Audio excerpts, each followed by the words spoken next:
helicóptero. Helicóptero. El agente Spillman, envolviendo a casa. El agente Spillman está llegando aquí con nosotros. ¿Cómo le va, agente? Agente. Buenas noches, Gerardo. Buenas noches. Usted no sé si se habrá percatado. Percatado, si era percutido es la guitarra.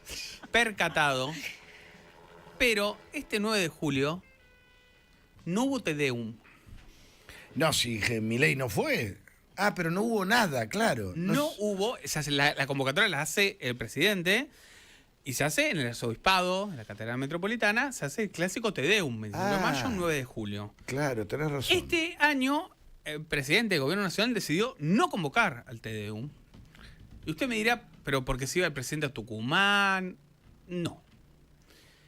Días antes del 9 de julio, el Sí. secretario de culto, Nahuel Sotelo, Nahuel Sotelo, hombre de sí, Santiago señor. Caputo, Sí, fue a ver señor. a José María García Cuerva, arzobispo de la Catedral Metropolitana.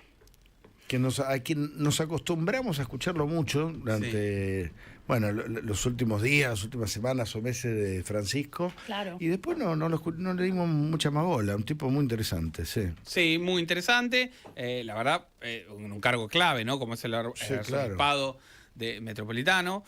Jorge García Cuerva, perdón. Lo fue a ver a Jorge García Cuerva.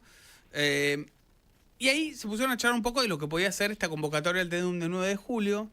Y ahí Nahuel Sotelo lleva una inquietud del presidente Javier Milei y de Karina Milei sobre las condiciones en las que se podía llegar a dar ese Te Deum del 9 de julio, con la idea de que no se repita lo que pasó el 25 de mayo. Y básicamente el requerimiento que hizo, a pedido, por supuesto, del presidente... Perdón, ¿qué pasó el 25 de mayo? Javier Milei le saca el saludo a Jorge Macri e intenta pasar por el costado para no ver a Víctor Villarroel. Ah, sí. Entonces, en el pedido, el secretario de culto le pide a García Cuerva si había alguna forma de organizar ese encuentro parroquial, digamos, eclesiástico, y que haya una especie de pasadizo por el cual el presidente, al salir y al ingresar, no se tenga que cruzar ni con Víctor Villarroel ni con Jorge Macri. No, eso no. La iglesia no puede hacer eso. E inclusive, si podían ver algunas cuestiones de la homilía.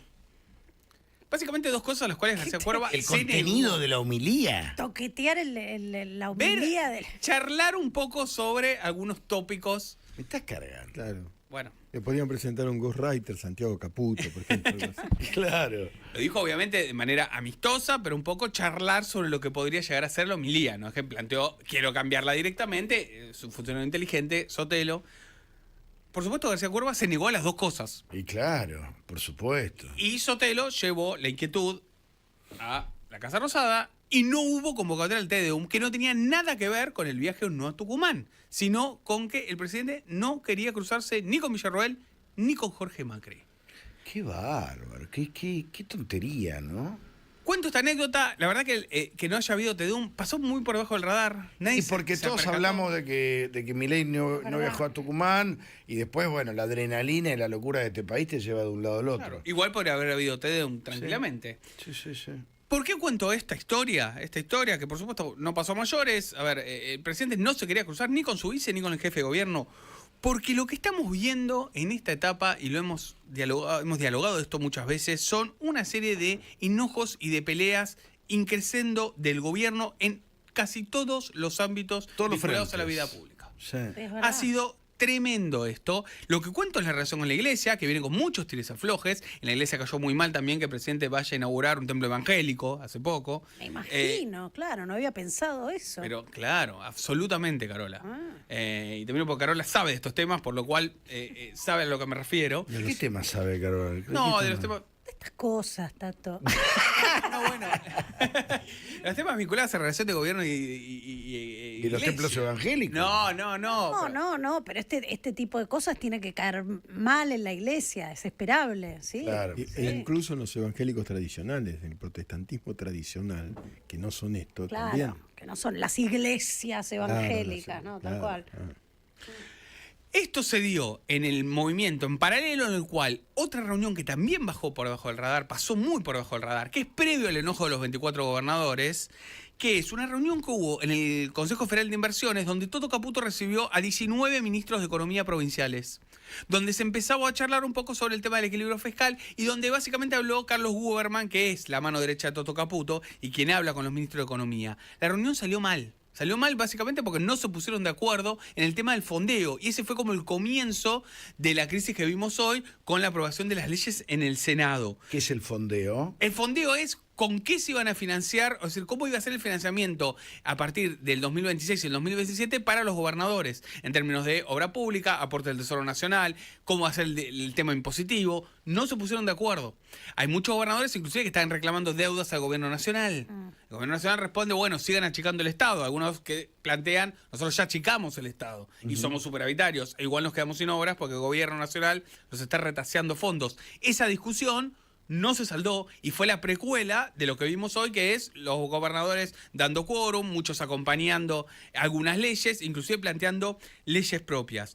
Pero esto abarca, recién hablamos de Camila Perochena, la historiadora, digo, esta idea de que el 90% de los periodistas no los odiamos lo suficiente, está a flor de piel, hoy se puede ver en redes todo el tiempo, con distintos periodistas, e inclusive yo realmente esto lo desconocía, me lo contaron hace poco, Miguel debe saberlo. En FOPEA hay múltiples denuncias contra Adorni. Yo esto no lo sabía, contra el vocero presidencial por su relación con los periodistas. Hay múltiples denuncias contra el vocero presidencial Manuel Adorni, independientemente de que a Adorni no le importe, y está en su derecho que no le importe, pero digo, las denuncias están.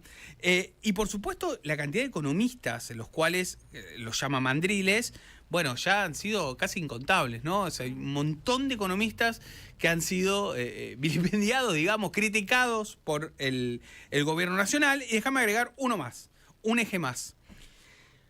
Hace poco contamos el cierre de Vialidad Nacional y hicimos una entrevista, todo. También pasó por debajo del radar, pero la Cámara de la Construcción, que es la que agrupa a las empresas de construcción más importantes del país, sacaron un comunicado criticando la falta de obra pública como motor dinamizador de la economía y su preocupación ante lo que fueron que no hay ni mantenimiento, dicen ellos, ni obra pública, con lo cual no hay obras, y eso, independientemente de la pata vinculada a la corrupción, que en eso tiene razón el gobierno nacional, también es cierto que es una buena discusión sobre el desarrollo, si vale la obra pública o no. Los empresarios de la construcción también se pusieron en pie de guerra, Gerardo. Sí, los empresarios de la construcción le generan dudas. me generan un poquito de dudas, porque sí, históricamente ha sido uno de los grandes focos de la corrupción. Sin duda. Pero es cierto que la obra no se hace, que hay unos problemas en las rutas, sobre todo terribles, en todo el país. ¿Qué tema ¿no? Que tengamos un presidente tan enojado y peleador, cuando me da la sensación de que el país no lo precisa. No lo precisa. Quizá para algunas cosas sí, pero algunas otras que por ahí es innecesario, ¿no? Eso es el concepto. Sí. En algunas cosas por ahí es la única forma, entre comillas, en una Argentina tan compleja. Pero en otros focos parecería innecesario, ¿no? Sí, totalmente de acuerdo. Vamos al informativo y seguimos. Dale. El agente Spillman, en Volviendo a Casa.